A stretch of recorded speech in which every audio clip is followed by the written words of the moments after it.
जी जी थोड़ा सा उसके बारे में बता देंगे। जी जी जी विरुद्ध एक मध्यम वर्ग के परिवार की कहानी है जो मुंबई में विले पार्ले में रहती है। बहुत ही कंजर्वेटिव, बहुत जैसे कि मिडिल क्लास फैमिलीज और कपल्स रहते हैं, एल्डरली कपल है।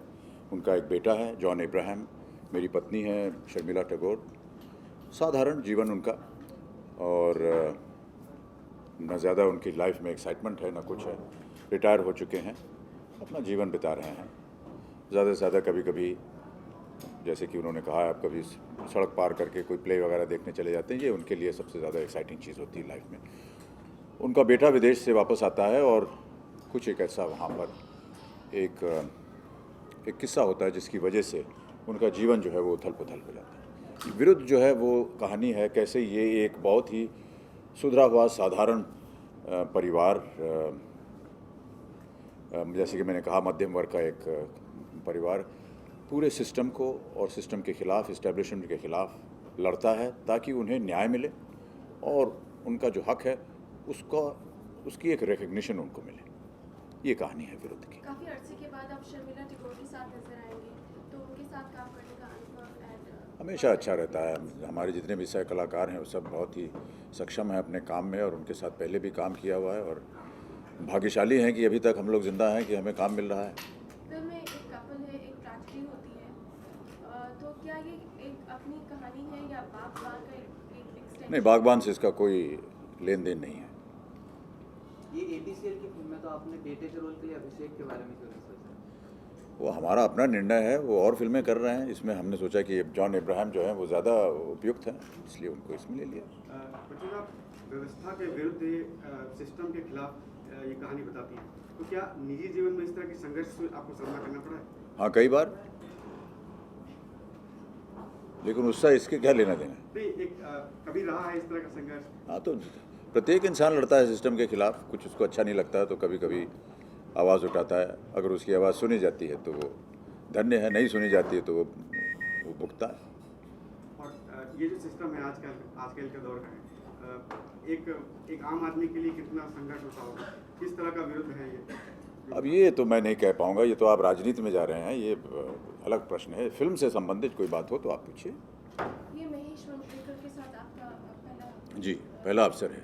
पहले अवसर काम करने का नहीं है, पहले इनके साथ मैं कांटे में काम कर चुका हूँ। साथ ही आपने एक और नए डायरेक्टर के साथ भी काम किया है, शाद अली के साथ भी काम जी किया जी है। जी तो दोनों नए डायरेक्टर्स हैं, तो एक फिल्म भी आपकी अपने बेटे के साथ पहली बार रिलीज हो रही है, तो these are the first timers. जी हाँ, जी हाँ। इनके बारे में कुछ बताइए कि पहली बार अपने डायरेक्टर। अब देखिए, जैसे जैसे उम्र बढ़ती जाती है वैसे वैसे नयों के साथ ही काम करना पड़ेगा। तो ये जैसा कि मैंने कहा, बहुत भाग्यशाली हूँ मैं कि ये नए कलाकार जो हैं, जो निर्देशक हैं, ये मेरे साथ काम करना चाहते हैं, और ये मेरा सौभाग्य है कि वो मुझे अवसर देते हैं कि मैं उनके साथ काम करूं। Mr. Bachchan, you starred in Diwar, which was an inspiration from Haji Mastan's film. So No, it was not. Diwar was not inspired by Haji Mustafaa. then, it set, but the film set a trend Uh-huh. for many other, films which were based on. So what is your take on the films inspired by Underworld?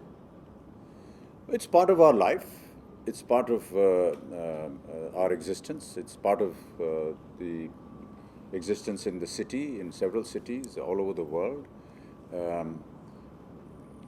Their lives and their deeds and what they do and how they live and how they behave becomes an aspect of storytelling, much like the deeds and aspects of, say, a journalist, for example. So they are no different from anybody else. They are citizens of the country. And how challenging has the role been in Viruddh for you? Viruddh is, well, just the fact that I'm 63 and I have to play my age is bad enough, because it's tough working in these conditions. But I think that the story has been very well crafted. It gives a lot of moment for going into areas where perhaps you may not have been earlier on.